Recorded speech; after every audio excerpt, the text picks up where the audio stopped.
Hey, and welcome to Gathered in One and Mormon Theories. I'm Lance Weaver, and I've got Ryan Hinckley here. We are both excited today to do another episode of Book of Mormon Found. Right, so we're going to talk about the Continental Model, and we're going to go through the second part of our last episode on the Narrow Neck. So we're going to kind of conquer all the explanations for every description in the Book of Mormon of the Narrow Neck, right? And kind of talk about how the Continental Model satisfies all of those scriptures for the Narrow Neck, even though it's kind of probably the most non-traditional reading of the text that there is in my model, right? To begin with, though, we'll kind of go over some of the overview of the model. If you haven't caught some of our other episodes, I'd encourage you to go check them out. We've got a lot of really cool stuff on both of our channels. I've got some big overviews. Ryan's got a lot of really cool content on Mormon theories.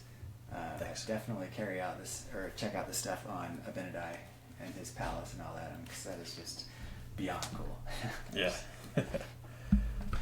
But let's just go really quick. I'm going to share my screen, and if you kind of look here, let's just go over a couple of the little overview aspects of the model, right? So if you haven't checked out our other episodes, this is a Book of Mormon model that really fits the text better than any other model out there. I mean, by far, really. And if you want a really better overview, I've got a lot of videos out on other channels like Quick Media and Zion Media and a number of other kind of Mormon channels.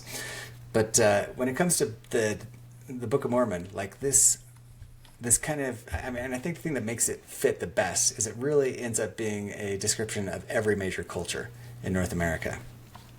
Right, and so in the last one we went through a lot of the scriptures. I think we hit more than anything on those chapters in Alma, 50 to 60, where he gets into the nitty gritty of the wars and the new border that Moroni built, and how when you really look carefully at the placement of that new border and the wars, that's where almost every model just totally breaks down, right? Because the Heartland model doesn't have a sea west, and making the river Sidon and the and the sea west, both the Mississippi River, is just kind of bonkers, honestly. It just doesn't really work with the text when you get into the nitty gritty. And then the sea east ends up falling apart too, right? We talked about that. And then when you hit the Mesoamerican models, we got the same problem. The Yucatan is just totally in the way for that border that he creates from the sea east to sea west. So check out that video if you haven't already, and those things that we cover. But just so you know, like in this model, the land of Zarahemla is the Mexican highland and the Valley of Morelos, right? And so that is one of the main population centers for Mesoamerica during this time frame. My land of Nephi is kind of the Zapotec Empire, which kind of stretched from the east to the west sea in the Oaxaca area, Oaxaca, Guerrero, parts of Puebla. And then kind of the Lamanites, the general Lamanites, and definitely the Amalekites and all the instigators of the Lamanites end up being kind of the Mayan, really the proto-Maya, because obviously the Maya don't really become a strong force or people until post-Book of Mormon times, right? I mean, that's not entirely true, but really they take off closer to 100 AD, maybe 300 AD, and then they hit their apogee 700 to 900 AD. By 900, they're in serious decline. Most of the cities are being abandoned. But the Mexican highland is totally different. When we're talking about the Teotihuacan Empire, I mean, that's the population center through the Book of Mormon times. So let's really quick go through, and we're going to talk about why it really is the best model, right? So apart from that, when we talk about it matching the internal model, the East Sea and the West Sea, and I think there's a couple of things that like make it fit better than any of the others. But for sure, like when you are looking for a narrow strip of wilderness, right, and a river Sidon, and a set of archaeological sites that really delineate a marker between two major cultures, which we see in the Book of Mormon, like when it comes to Moroni building that new border between the Nephites and the Lamanites, and then building all of these cities that it says he even puts them, like he builds fortifications on them, builds them on hilltops in some cases, builds moat structures around that, and then he fortifies from the sea east to the sea west, right? I mean, it's just really hard to fit that in any other model. Yeah. And I mean, check out our other videos where we go into real detail about that. So it really is the only model that fits really well with the internal model as far as that goes. And honestly, the only problem where I could see an honest, a critic, like a really kind of point to something, and be like, well, is that really the most straightforward reading of the text? Is the narrow neck? And that's what we're going to kind of cover today, because the narrow neck, when it comes to all the internal models that have been made, like most people put that narrow neck and those narrow passes right on the narrow neck. We'll talk about that. And so if you wanted to say, hey, northern Mexico doesn't really fit that very well, then I'd be like, yeah, you're right. There's, as far as the most straightforward reading, it kind of leads you to believe that there's kind of like this isthmus north of Zarahemla. But we're going to go and look closer at the text and be like, yeah, but have we kind of made an assumption there? I don't know if it necessarily says what we all think it says. Yeah. It's the only model to match all of Joseph Smith's quotes, right? I have a really in-depth episode on that. We'll do more episodes on that. Everyone kind of talks about Joseph Smith's quotes. In fact, I saw that Xander did a video on that recently. Yep. Almost everyone's wrong on that. It really is funny. I've got the most comprehensive. I mean, let's see. Let's just go to, if you look here, my Joseph Smith's quotes article. Those are all the quotes, and this is like, I don't know, this is a book I'll be writing, but this is probably, or publishing, there's probably 50 pages. Every real quote made by any source that attributes it to Joseph Smith, right? So we're just talking about first-hand sources or accounts of first-hand sources of Joseph Smith. Are you writing a book just on Joseph Smith's quotes? I mean, this is the book. I'll just publish this article. Oh, really? So this article I'll throw into an ebook first, and then actually publish the book. That's awesome. But I mean, it's all there, right? And nobody else takes into account all of Joseph Smith's quotes. Yeah. You got the Mesoamerican people who just completely discount all the North American quotes, be it Stefan Camorra, they try and explain that away, Stefan Zelf and Zelf's Man, they try to explain that away. They've got kind of their complex thought processes for explaining away and holding on to the ones that support their model. Mm-hmm. And then you've got the opposite, where the Heartlanders like hold on to the ones that support their model, and they just dismiss all the Times and Seasons articles and Stephen's incidents of travels accounts and stuff in the Times and Seasons, and they've got their reasoning for why they discount them. But they both discount the South American quotes, where they landed in South America. They both discount the land of desolation accounts, the Southwest, Mosiah Hancock and Levi Hancock quotes, and later quotes. So anyway, they all just kind of hold on to a couple. But I encourage people, read this, go through every single one of the quotes. You'll see mine is the only model that really fits every single quote. Yeah. I actually found a new quote that no one's published before. Have you? Yeah, it's like third hand, but it's attributed to Joseph Smith? Yeah, it's him pointing at Camorra, actually, which is one that's one of the most debated ones, right? Basically, it's a guy, he says that his brother was shown by Joseph Smith a map, and he pointed at New York and said this is where the Nephites had their final battle. So, yeah. Third hand, When does it date to, do you know? Yeah, it dates pretty late, but the guy wrote it down in like 1906. But again, it was his brother who told him the story. So I'll have to add that. That's probably the one section of here, because I have a lot of Camorra quotes, but I kind of got to the point where it's like I probably have enough. I've got so many.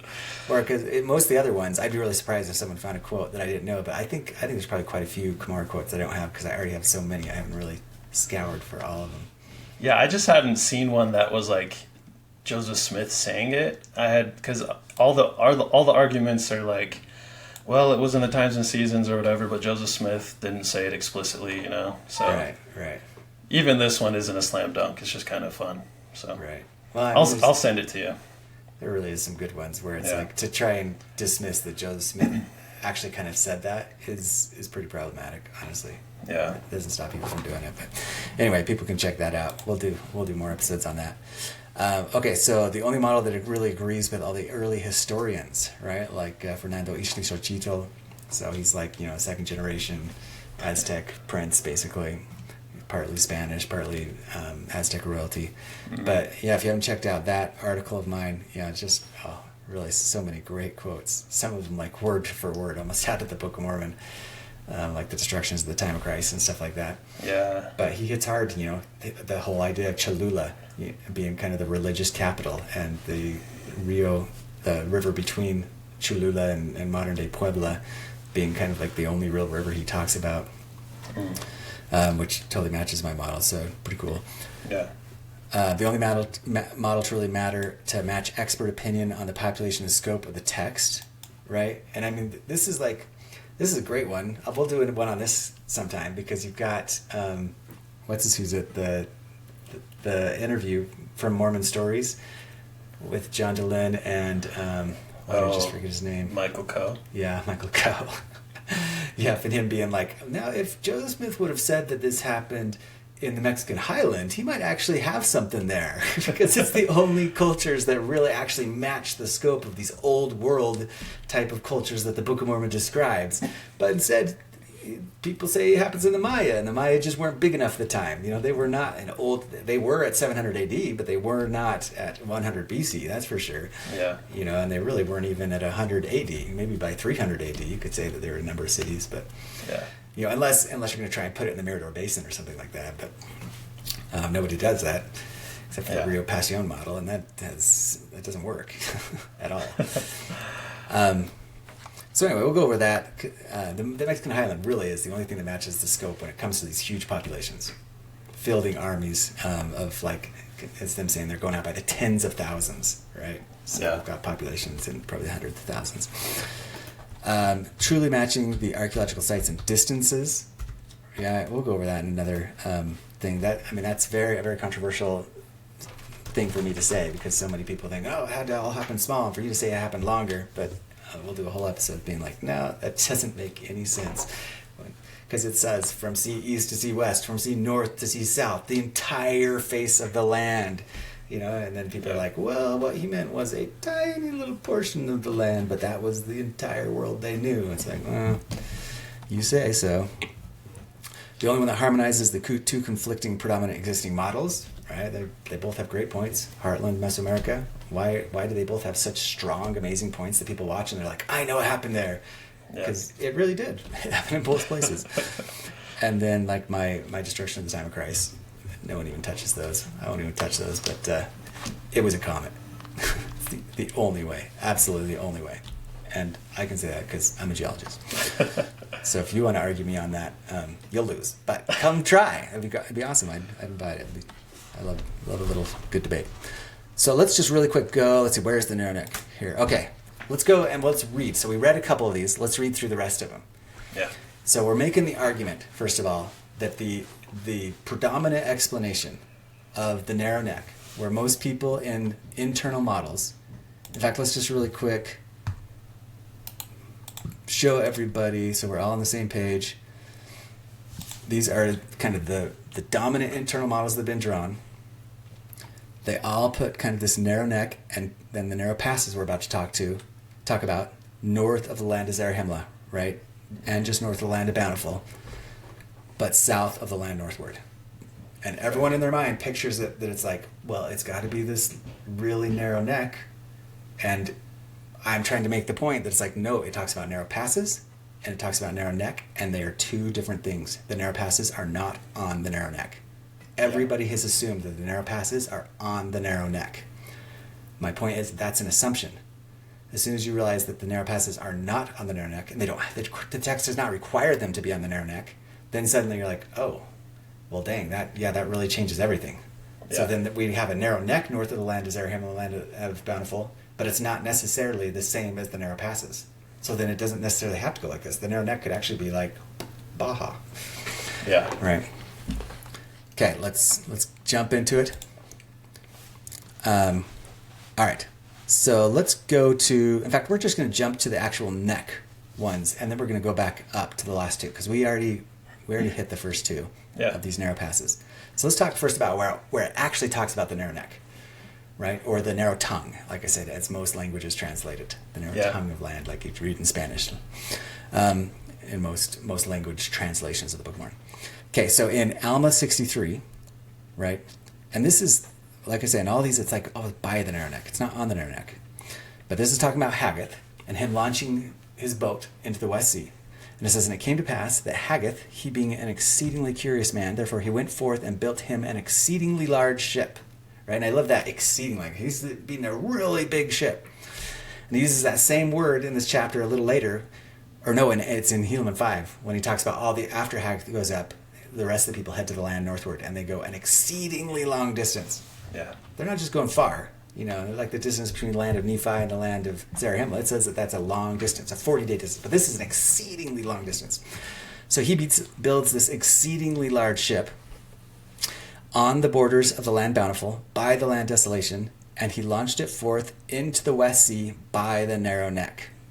Right? Now, it doesn't say whether this is a narrow neck of land or a narrow neck of sea, or whether it's both a narrow neck of land or a narrow neck of sea.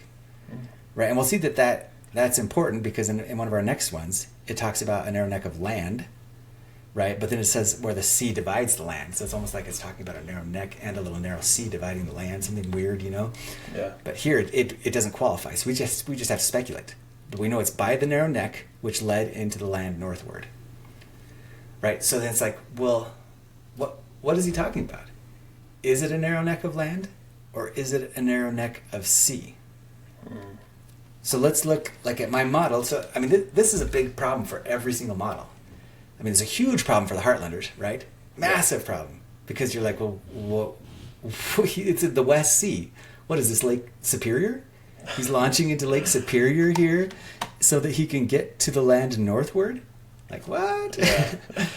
Or it's like, or if their West Sea is the Mississippi River, he's launching into the Mississippi River in an exceedingly large ship to sail into the land northward, where it says it's an exceedingly long distance. Well, you can't even do that, because the river gets so like shallow even just north of Nauvoo, but certainly as you get up into Wisconsin, the Mississippi is no longer really navigable.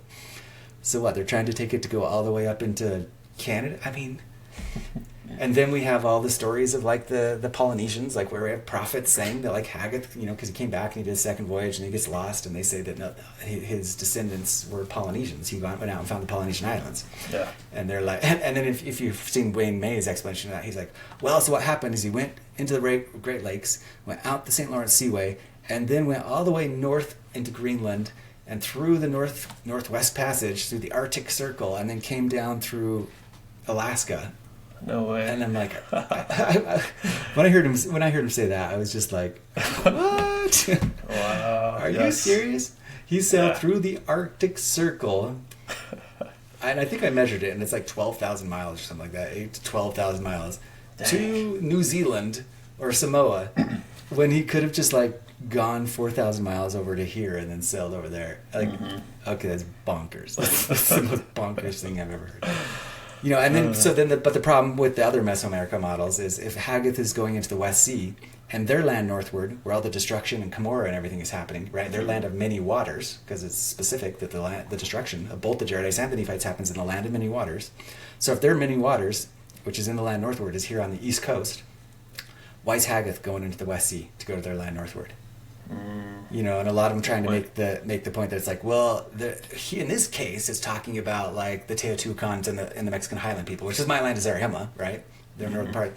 They're like, so that's what they're migrating to. They're going to the Valley of Mexico. But once again, it's like, well, why the heck are they going through the West Sea? It doesn't make any sense.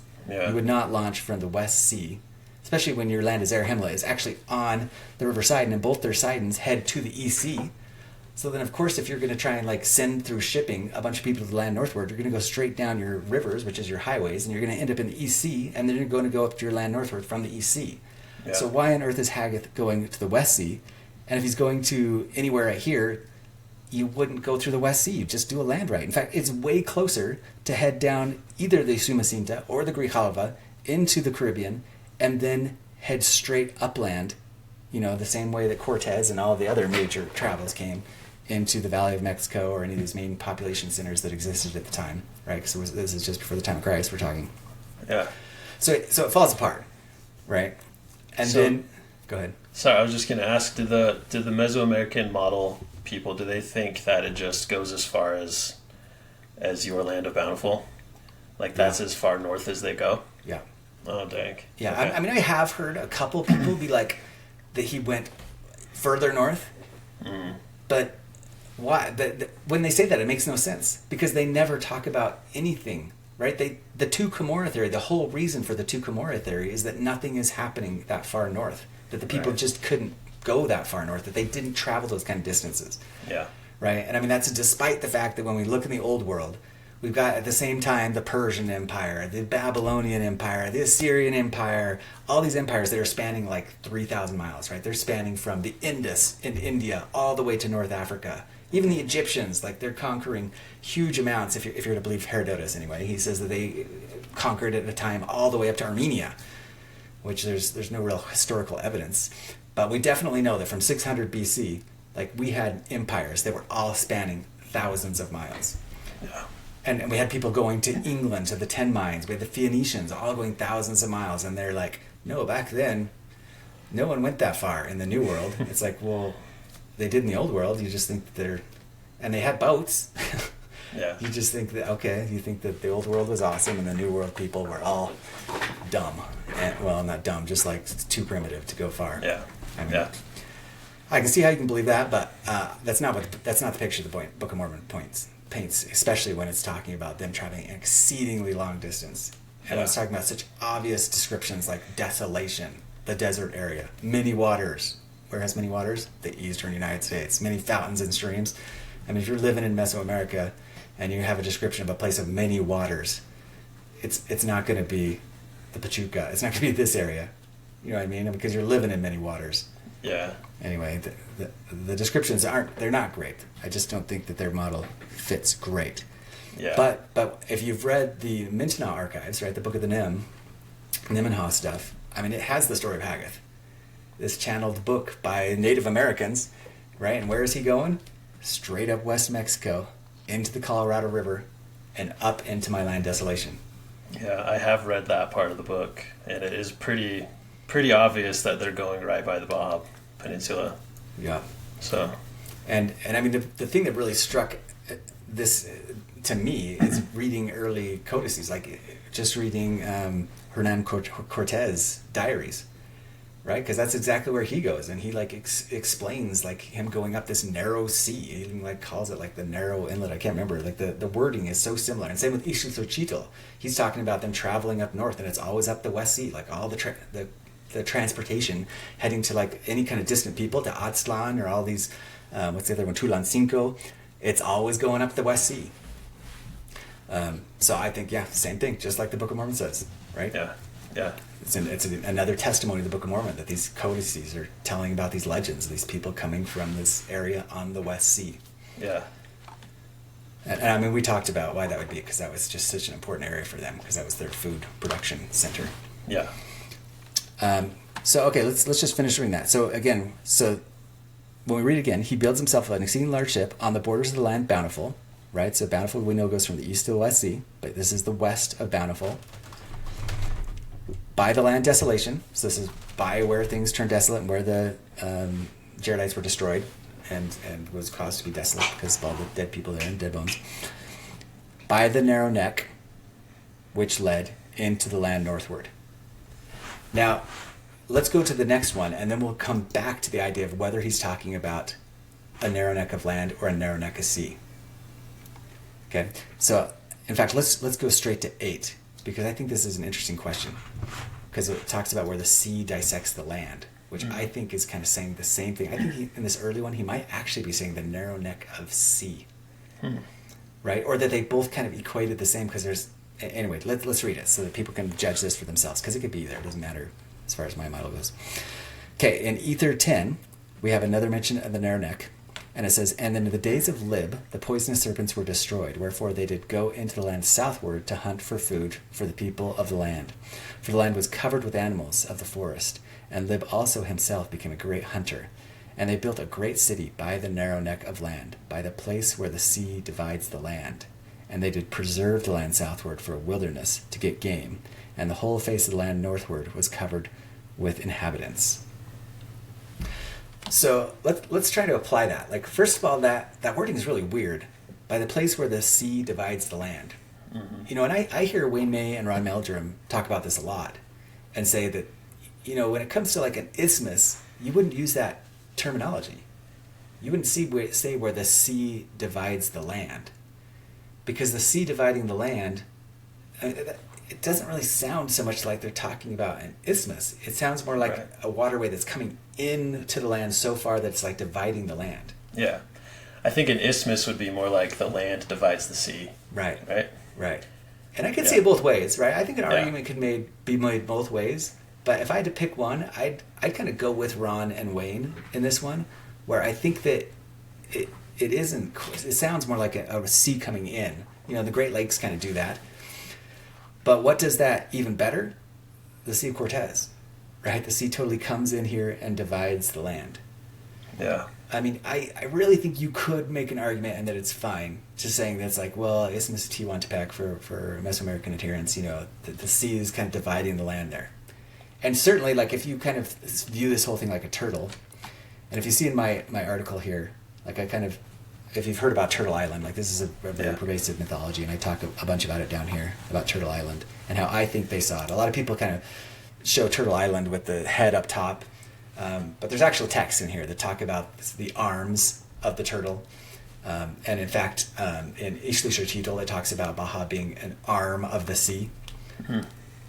And so, and the head, right? Even in the Book of Mormon, we have them talking about Zarahemla as the head. And that was always the main population center of Mesoamerica, right? Interesting. Yep. So then it kind of makes sense to me that the head was kind of down there in Mexico, the arms. I mean, you just look at Baja and Florida. It's like these two arms of the turtle, right? Yeah. And so, I mean, having kind of this place where the sea divides the land, or being this inlet in here, I mean, you could argue this a lot of different ways. But I think that Baja fits it really well, right? In both ways, whatever way you want to look at it. Whether you want to look at it as being an isthmus type thing, or whether you want to look at it as being the sea that comes in, right? The sea dividing the land, being this real big inlet like Cortez is. Yeah. Like I say, it's named the Sea of Cortez, but when Cortez went up there, I mean, he described it that way. He said it was like a neck of sea or something like that. He uses language that's very similar to the Book of Mormon Interesting. to explain that sea. Yeah. Okay, so I think, right, my center of my desolation and my land of Moron, where the Jaredites landed, right, is right here in West Mexico. And my evidence of that, right, I'll go into a lot of detail of this, but you've got like the shaft tomb culture. And then I think they spread immediately north and south. And they form both the Olmecs, so the Olmecs are my Jaredites, and the Adena are my Jaredites, right? Because I think the Jaredites, I mean, if you remember the Book of Mormon, he talks about how, like, how does he say it? He says, and no people will be greater, when he's talking about Jared and what would come from his loins than Jaredites. Yeah. And he's talking about, like, we know that the Nephites did amazing things, and even if you don't believe in my model, Teotihuacan is unparalleled. Like, Teotihuacan is like the Great Pyramids in Egypt. Like, this is a culture that is unreal, and yet we have the Lord saying to Jared, no nation will be greater. He's saying that there would be a greater nation coming out of the Jaredites than came out of Nephi. So that almost seems hard to believe unless you kind of like espouse my model. Because in my model, every single North and South American people come from Jared. Right? Even though there's constant feeding, because remember, my Amalekites are biblical people. So when David and Saul conquered the Amalekites had already been part of kind of like a Phoenician Hittite empire, and that empire had global travel. And they had been connecting with, and Solomon took over those trade lanes and even was getting gold from these global trade network. But even before that, we've got this massive people in North America, and we just have little hints of their big cities, like La Venta, like San Lorenzo, but more importantly, in North America, things like Watson Break Mounds, things like the Snake, all the big ruins there around the Gulf of, around the Delta, that date some of them to 4000 BC, right? Some of them to 6000 BC, a lot of them to 1500 BC. Yeah. And then we've got the records of Plato talking about Atlantis and how they actually conquered Egypt. And that's pretty wild. Atlantis conquered Egypt? Yeah. Yeah, see, I have that in one of my articles. I'm going to read that really quick because that's really interesting. So let's see. Plato's account of Atlantis. There it is. He's talking to Timaeus. Because in mine, Atlantis is the New World, right? So let's see. Where is he says? Okay, so this is Timaeus. And he's talking to the Egyptian priest, right? But in addition to the gods whom you have mentioned, he's talking to this Egyptian priest, I would specifically invoke, however you pronounce that, Mnemosyne, for all the important part of what I tell you, independent favor. Let's just skip over that little part. Of the combatants of the one side of the city of Athens was reported to have been the ruler, to have directed the contest. The combatants on the other side were led by the kings of the islands of Atlantis, right? And in my view, Atlantis is everything. It's all the New World. And they've ruled most of the world for a while. And in my view, these were like Jaredite people who we're going to get more of a record of in the future. Once had an extent greater than that of Libya and Asia, right? So Libya, he's talking about Africa, right? Libya was the name for all of North Africa back then. So he says the kings of Atlantis had an extent, they ruled an extent greater than all of Libya and Asia. And when afterwards sunk by an earthquake, they became an impassable barrier of mud, right? Or it calls it a shoal in other translations, to voyages sailing from thence to the ocean. Right, so there's several different translations of this, but in all of them, it's like the kings of Atlantis ruled the land of Egypt. Yeah. In fact, I guess I skipped the best part, because right here, that's where he says, let me begin by observing, first of all, that the 9,000 was the sum of years. So in saying this is 9,000 years in the past. And remember, my Jaredites, I say that the elephants are mammoths, the curlums and kulums are mastodons, and they had lots of different extinct megafauna. Yeah. And they all died in a dearth, right? The Younger Dryas. And there's some kind of a lacuna there. We'll talk about that in another episode, how people can talk about how that lacuna works. But this fits really well, right? Because he's saying it happened way back when there were mammoths and mastodons, this massive, amazing nation that was across the sea through the Pillars of Hercules. And he says there was a war which was said to have taken place between all those who dwelt outside the Pillars of Hercules and those who dwelt within them. This war I am now to describe. And he talks about it from Atlantis, right? So Atlantis ruled Egypt. He ruled Libya. And anyway, in the other descriptions, it's a little more specific, or the other translations. So that's my Jaredites. And I say we're going to find out a description of the Jaredites and how they really were, that they were none greater. They had a global empire.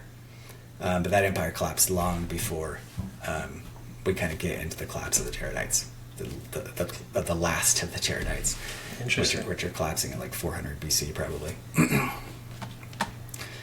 Anyway, and this like that's kind of, I get that a lot of people might think that's kind of a fringe theory, but I don't know what you do with this. Without that theory, then what do you do with this? You know what I mean? You just kind of have to dismiss it. You have to be like, well, Plato's imagining things. You know what I mean? You really would. Yeah. And same with the elephants and curlums and kumans. You have to be like, well, that's just anachronistic. Right. Or or someone brought them over. Yeah. From Egypt. I've heard that one recently. Yeah, and maybe there's just zero evidence of those elephants. And if that's your view, maybe, that's just as plausible. Yeah. So, and that works fine with my model.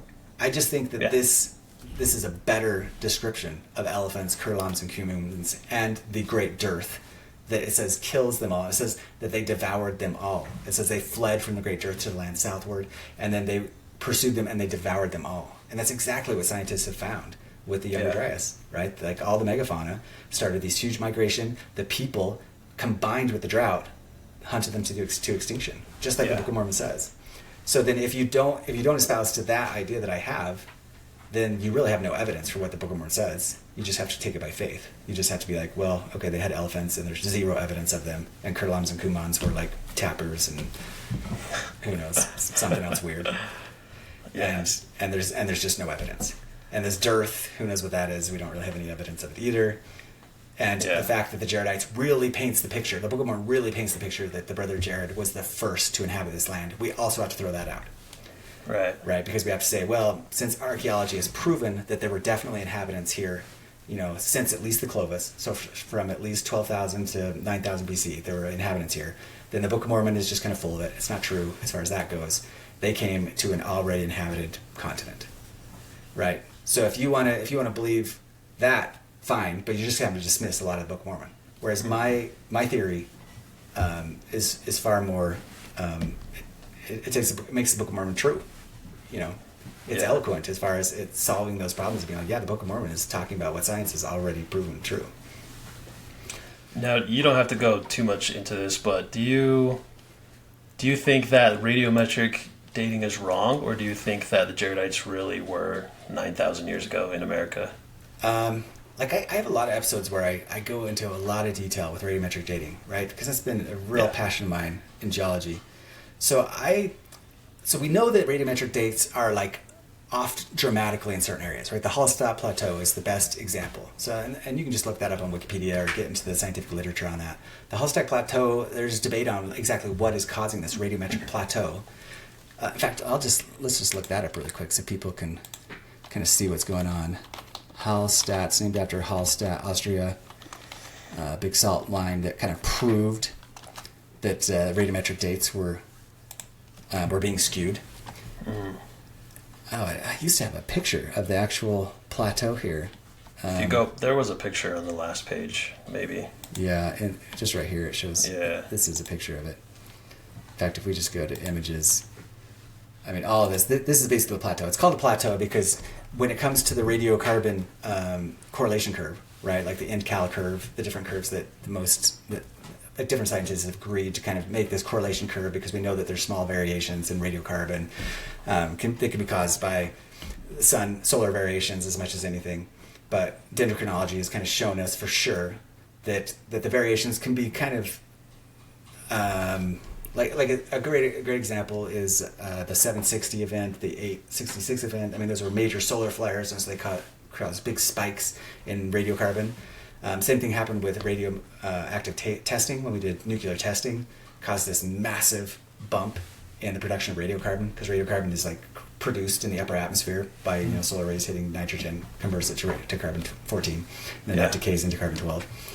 And so anyway, that has changed in the past. And so we know that there's small variations, but I think that most of the scientific community kind of agrees their idea is that the variations typically aren't more than like 400 years up or down.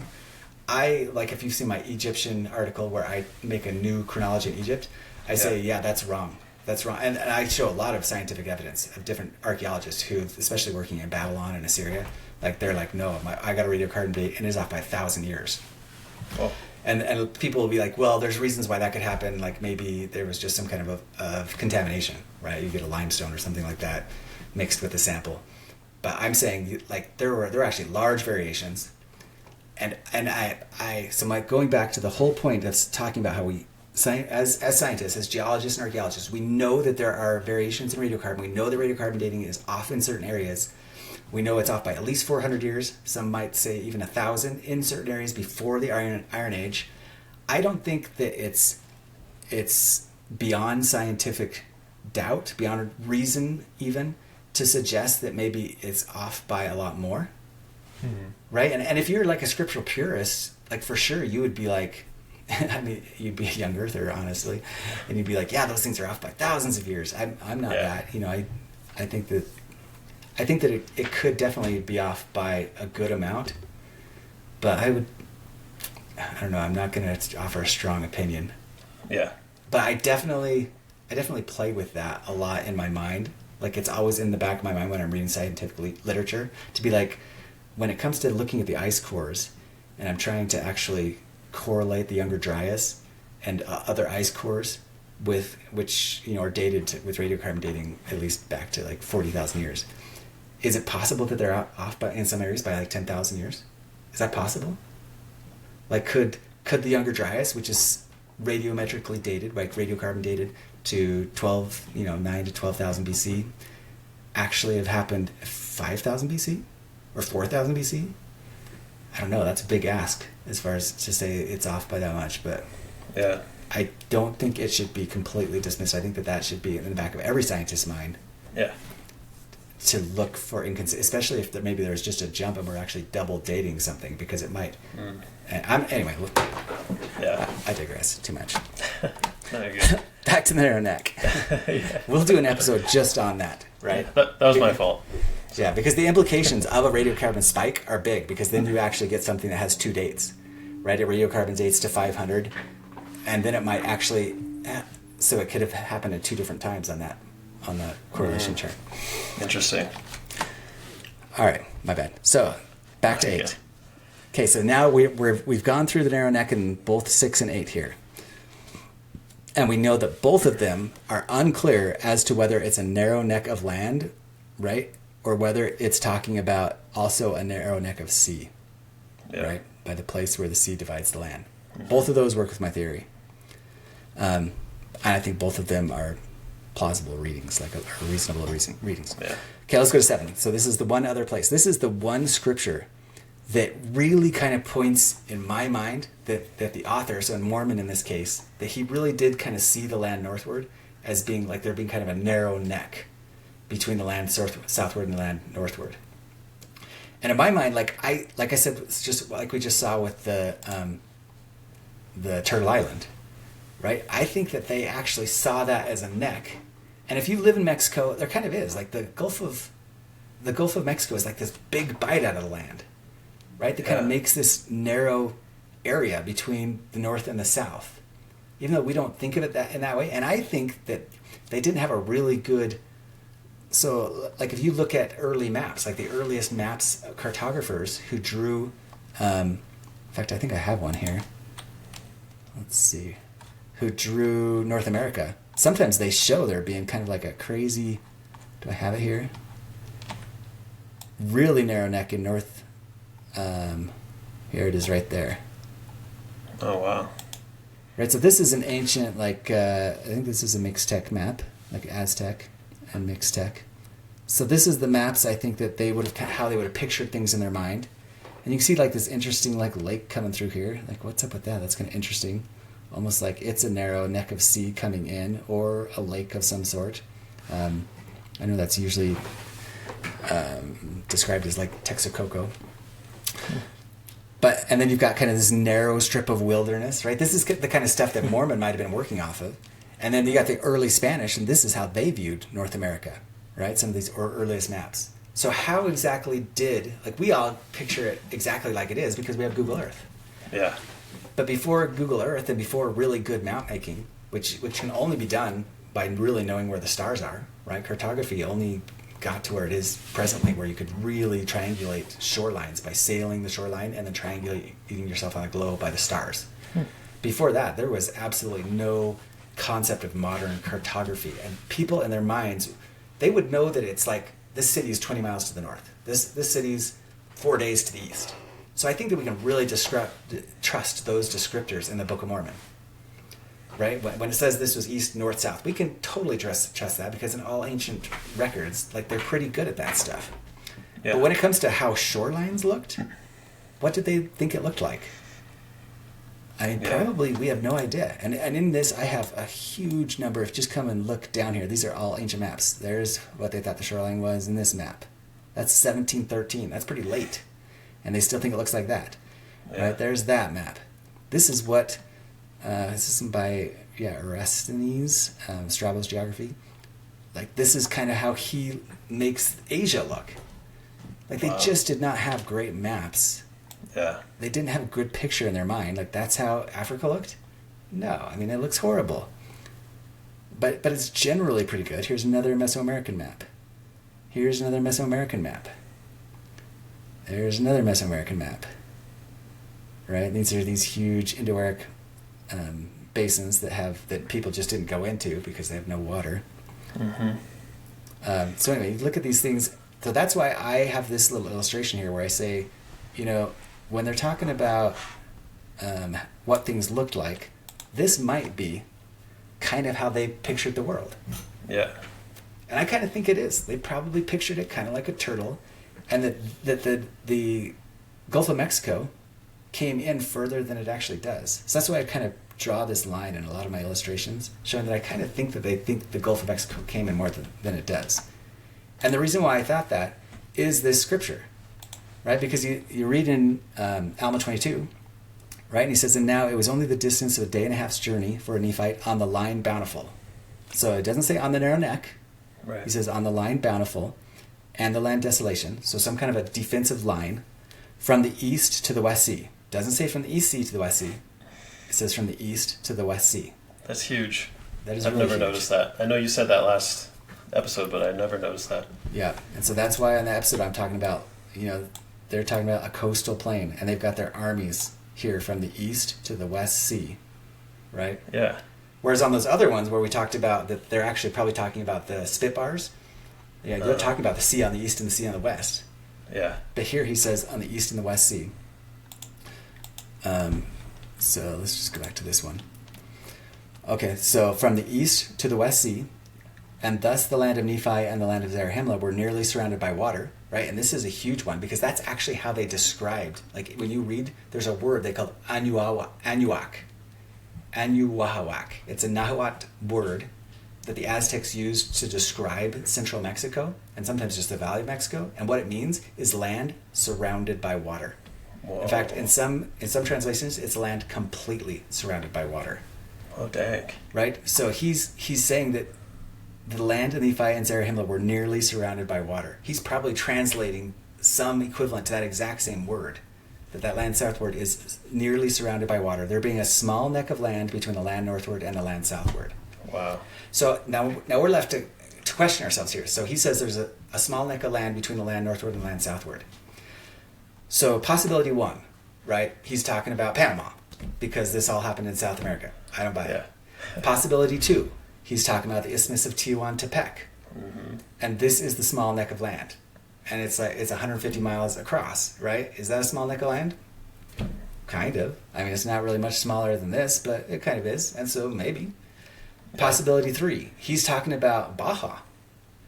In the same way that we delineate the difference between Mexico and the United States, we would say, oh, it's the rivers, it's the Santa Fe River or the Rio Grande River. That's our border. I could definitely see them kind of delineating the difference between the land northward and the land southward when all of their voyage was up the west coast, right? They're taking boats up this west coast. How do they know when you get to the land northward? Because you're passing by the narrow neck, right? Baja out there. And it gets like a desert once you hit it, right? Exactly. You said that last time. It's a rain shadow. You know when you hit it because you hit that rain shadow. And I mean, you'll know this if you've driven up that coast, right? Okay. Possibility 3 or 4, they just kind of pictured that the Gulf of Mexico came in a little bit more than it did. I mean, it already is this huge bite out of the land. And so that they really see that this is kind of like a little narrower than down here. And it definitely was for anywhere you could travel because they couldn't travel in the center area. And so they just kind of pictured it being south. And he's just translating this word. In fact, let's see if I can find it really quick. So that's awesome. So, there it is. That's what it's called. Aztec word surrounded by water. So there it is right there.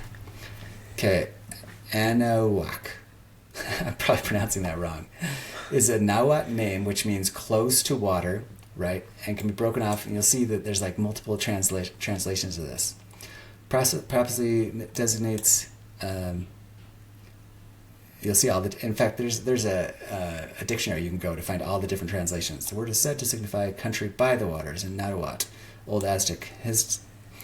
Anahuac was located on the sea coast. One of the theories you'll see right here that there are some people who think that this is West Mexico, just like Aztlan. But there's the more likely or the more often one that you find is that this is actually the Valley of Mexico. Right? See how here they're like, Anahuac is sometimes used interchangeably with the Valley of Mexico. Probably designates the south central part. And then I don't know why here he's saying this is the second description where he says, no, this is actually talking about the coast. And the Valley of Mexico is your land of Zarahemla, right? Yeah. Okay. Yeah, but then down here it's like the word means here by the water or surrounded by water. There it is. So you see that? Yeah. So anyway, lots of different translations of it. You can actually go to the Nahuatl dictionary and see what it means, and lots of applications of what it referred to. I've got a couple actual codices like Ixtli Xochitl that shows like specifically for sure they're talking about the entire, not just the Valley of Mexico, they're calling the entire central part of Mexico Anahuac. So including Oaxaca and the Valley of Mexico. Yeah, all of it. Because that makes me... Sorry, that makes me think of what Jacob says that we live on an island. I don't know what the reference is, but you know what I'm talking about? Yeah.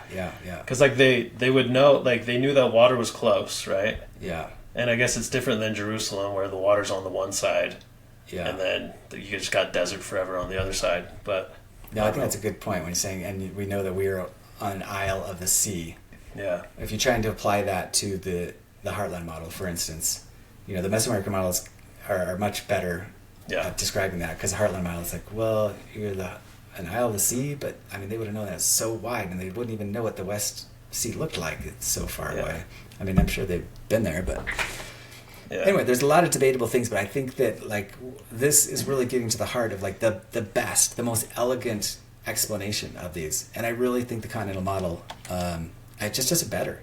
I mean, all of the models have little issues with these nuances, but I think the Heartland model, or the continental model, like it more elegantly solves the problems, and really ends up fitting into these descriptions better. yeah. And I hope I'm kind of making that point well enough that people can kind of see that for themselves. And let's just read two more really quick, and then we'll end. But we went over these first 2 or 3 last time, talking about how the narrow passes. My whole point is the narrow passes are not on the narrow neck, right? The narrow passes are separate. They're separate from the narrow neck. So then 4 here, we see, and the Lamanites did give unto us the land northward, yea, even to the narrow passage which led into the land southward, and we did give unto the Lamanites the land southward. So here we're talking about after the time of Christ. So we already went about these other ones, right? They're talking about like fleeing to the land northward, and they don't head them until they hit the narrow pass. And one of them is a day and a half's journey, and that's the one that's on the West Sea. Here we have again. They fortify against the Lamanites from the West Sea even into the east. They don't say from the West Sea to the East Sea for some reason. He just says from the West Sea to the east, it being a day and a half's journey for a Nephite on the line which they had fortified. And we talked about how that my explanation for that is that this is it. Let's just zoom out so people know where I'm talking about. West Mexico here is the narrow pass that it's talking about in that case. And the day and a half's journey, which is about 25 miles, is right down here. And if you get down here, and if you've ever driven through there, I mean, there's a couple spots which would be perfect spots for that fortification, for making a line that's about 20 miles long, to keep them from getting into the land northward. Right, so they can't get up into Desolation, and it's just right there at where where Bountiful turns into Desolation. Yeah. And then so this one's the same way. And the Lamanites did give unto us the land northward, even to the narrow passage which led into the land southward. That's going to be the exact same place, only a little bit further north, because in my model, Culiacan area is Desolation. And Bountiful, and I'm just getting that primarily from the descriptor, because that's where that rain shadow hits. Like if you drive up there, you've got the huge Bountiful area, the breadbasket of Mexico, being mostly Sinaloa.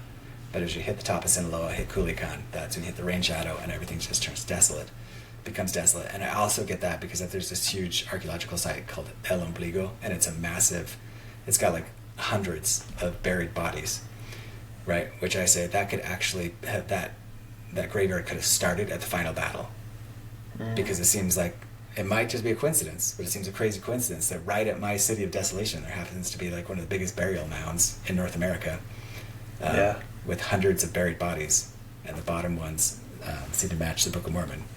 And just like modernly, like when there's a huge war, we might start a cemetery at Gettysburg because there was a huge battle there, and then it becomes a cemetery that persists, and people keep burying people in it for hundreds of years after. That's how most of the mounds are in both North America and Mesoamerica. You get the bottom layers probably from some original war, and then they keep adding to it for hundreds of years.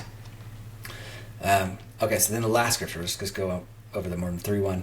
So it came to pass that I had caused my people that they should gather themselves together to the land of Desolation, to a city which was on the borders, right? On the borders of the land of Desolation and Bountiful, I suspect, by the narrow pass which led into the land southward.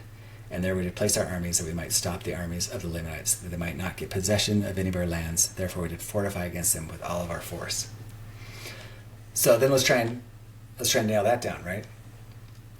So this is where they created a treaty even at this location, and they divided the land northward and the land southward, and they had this narrow pass where they're putting all of their armies, at the time of Mormon, to try and keep the Lamanites at bay from coming up and taking their land northward, because they're based at this time in Desolation and Boaz, right, and all the areas up toward the land northward. So in my model, I think that works really, really well, right? Because in the southwest is my main heart of Desolation. So I picture them like the heart of the population being down here.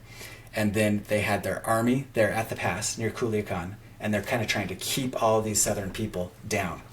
There had been, especially if you espouse my Anasazi model, I mean, this matches so well because you've got the Chacoan phenomenon where you've got a 300-year period where there's just this huge influx of southern people, in my view, that are coming up into the southwest, just making the population explode, right?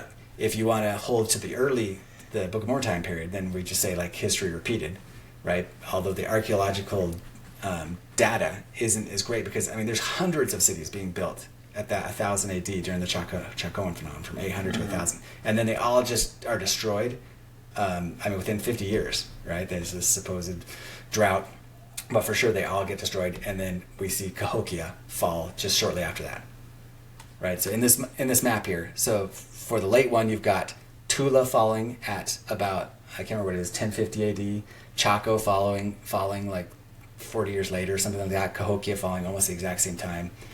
You've got the Tower of Sherazah almost to a T, matching what you see at Salmon Ruins, where there's all these women and children who get in this tower. They know there's a tower at Salmon Ruins, and they all get massacred and then burned alive. And then the huge massacre of virgins at Cahokia in Mound 42, 82, something like that. Mm-hmm. Anyway, it all matches really well with the Book of Mormon, like almost word for word. Yeah. But it's possible that maybe that history just kind of repeated, and the same thing also happened at 380, 400 AD, because there are a lot of archaeological sites. There's not nearly as many, but there are archaeological sites in the southwest that start to pop up, and a major transition in the culture that happens at that same time. And then, of course, we know the history repeated in the east, because the Hopewell culture fell, at about 400 AD. So it really matches the Book of Mormon as far as the Hopewell is just kind of like disappearing and there being some evidence of warfare. And then the Mississippian culture, with Cahokia being kind of the head of that culture, falls at 1000 AD. So history definitely repeated back east. The archaeology proves that. Whereas in the southwest, we have tons of evidence for that later date and not as much evidence for the earlier date, but it's still there, especially around the Tucson area. We've got these big sites at 400 AD. And then my explanation for the south, right, we've got Tula falling at 1000 AD. I think it's at 980. Anyway, you can look it up. The city of Tula, archaeological site of Tula, had a major disruption, and then the whole city and culture kind of destroyed. Whereas Teotihuacan, the city isn't destroyed. It's almost hitting its apogee, but what happens is there's a thing called the Quetzalcoatl cult, and the Quetzalcoatl cult gets kicked out of town. So their palace is burned down, and there's evidence that the Quetzalcoatl was destroyed. And so some kind of other ruling elite came in. So both of those timelines, anyway, that's off topic because I know we're going to cover that in another video where I have my early timeline and my late timeline. And the early timeline works just fine, right?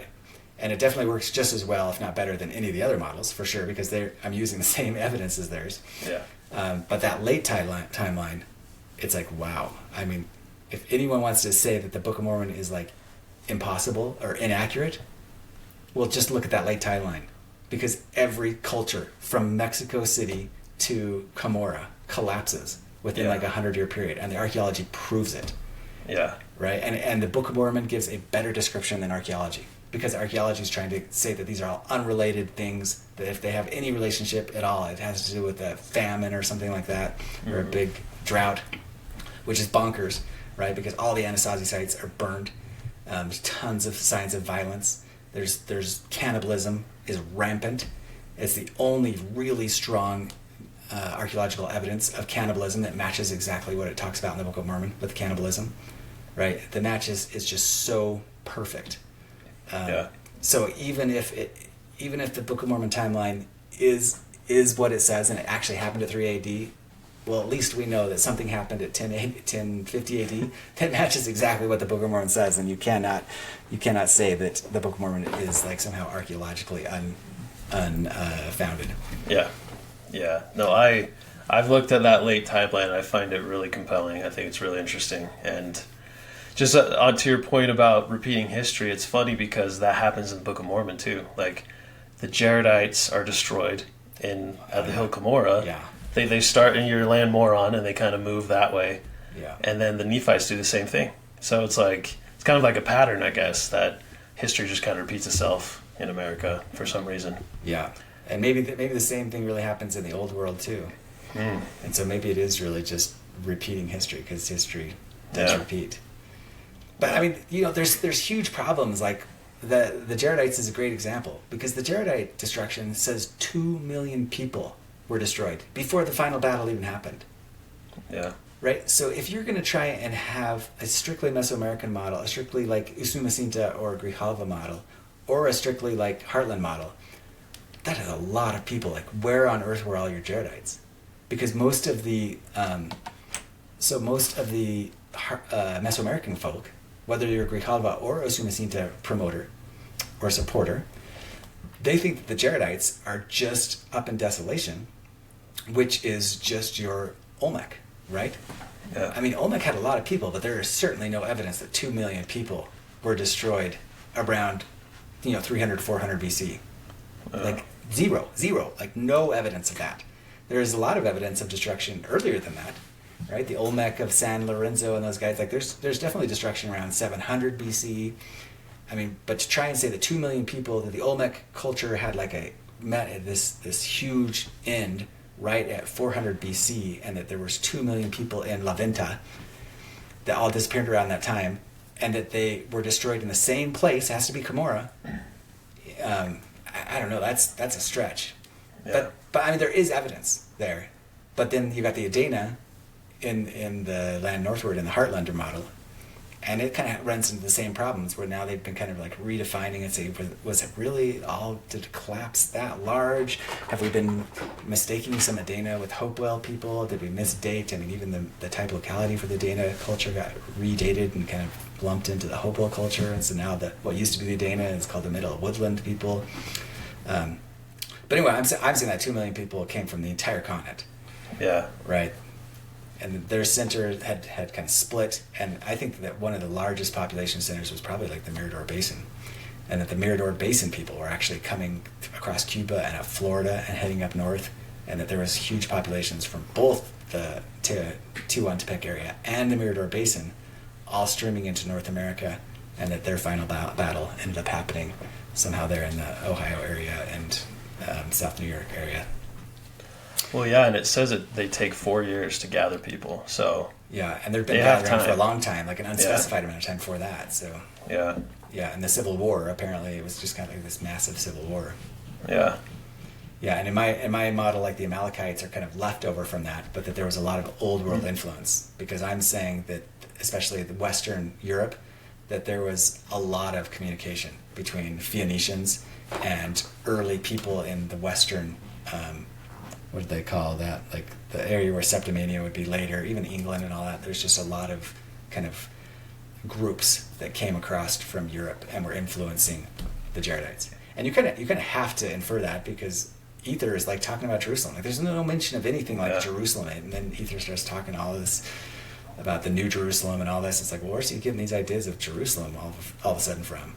It's like he's getting them from the old world. Because he'd been getting them ever since King David and King Saul conquered the Amalekites and took over their trade lanes, and then they were sending people, and that whole culture was sending people to the New World all the way from 1000 BC for sure to that 400 BC mark where they are destroyed. Yeah, I think the Book of Mormon has some awesome clues about people from Europe and the Old World coming over, besides Lehi, right? Besides the Jaredites, like, it's pretty cool. Seems like you have a lot of really cool stuff on Jaredites. We'll have to go over all the 7 symbolisms. And... Yeah, that number 8 actually, but yeah. Oh, that's right. Yeah. That's what it's 8, the Venus. Yeah, the Venus stuff. Yeah, it's a theory, but it's fun. So yeah. Well, we'll tie that too into because I think they built with circles, and like whenever you find circular earth forms, you know that it's being influenced by the old world. Yeah. Like Quiquilco. Yeah, and I'm finding lots of like Greek stuff in the names of the Book of Mormon. Like, it's just really fascinating. Yeah. It's just like, yeah, even the word Mormon has like a Greek etymology that makes a lot of sense. So. Yeah. Laconius. Laconius, yep. Yeah. All those generals. Archaeantus. Yeah, Archaeantus. There's a bunch of others. So. A long history of cultural diffusion from the old world. Yeah, I think the land of Zara, I think the Mulekites were really influenced by the Greeks. Yeah. So. Yeah, and sometime we'll go over the Toluca figurine, right? Which is an early Etruscan figurine found near my Zarahemla, basically. Mm-hmm. Yeah, awesome. Well, cool. Hopefully people found this interesting and informative. But I think we went over a lot of stuff when it comes to the narrow neck. So I think this will be maybe the definitive video if people want to really get an overview of my ideas on the narrow neck and the narrow passes and how the narrow neck is different from the narrow passes.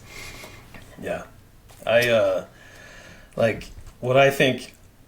think that that's the hardest part of your model to understand. I think a lot of people get hung up on that one part. Yeah. If they could just get past that, then everything else would make a lot of sense to them. Yeah. But your explanation makes perfect sense to me as well. Like, of course, Moroni didn't know what was going on in that uninhabited zone. Like, nobody went there, right? Yeah. And so all they saw was this narrow land, right, that they could go from the north to the south. And then obviously the Book of Mormon, like you point out, says from the west sea to the east. Like, it doesn't even say from the west sea to the east sea. So yeah, it fits perfectly. And I think you explained it really well. Yeah. So, and I think that everyone would believe my model and would have already figured out before I came along if it weren't for that. I think this is the main hang up, because everyone is always just like, well, there has to be a narrow neck and we have to look south of it. Yep. And they're like, well, the Isthmus of Tehuantepec is the furthest north we can possibly be because that's the furthest north narrow neck. And so then they're looking south of that, and then they have to get stuck by making Zarahemla into Santa Rosa, which had like 20,000 people. You know, they have to put the Book of Mormon in a tiny corner and have it be these tiny populations that just don't fit the scope, don't fit the descriptions, don't fit the line that Moroni made between the two lands, like we talked about. Yep. We got the Yucatan totally messing up their model. We have to make Nephite north to make everything turn by 90 degrees. I think it would be obvious to everyone. It's like, oh yeah, it's totally the Valley of Mexico. That's where all the population was. That's where the directions work. That's where the fortifications work. But everyone has just gotten hung up on the narrow neck. Yeah. So, good explanation. I like it. Sweet. All right. Well, this has been great. We'll do it again, and maybe I might start doing some of these in between, try and publish a little more often. But hopefully people can bear with us as we get better at this whole podcasting thing. Yeah. Awesome, Ryan. Okay, well, tune in next time, and we'll have another awesome topic. Yep, thank you. All right, Joe.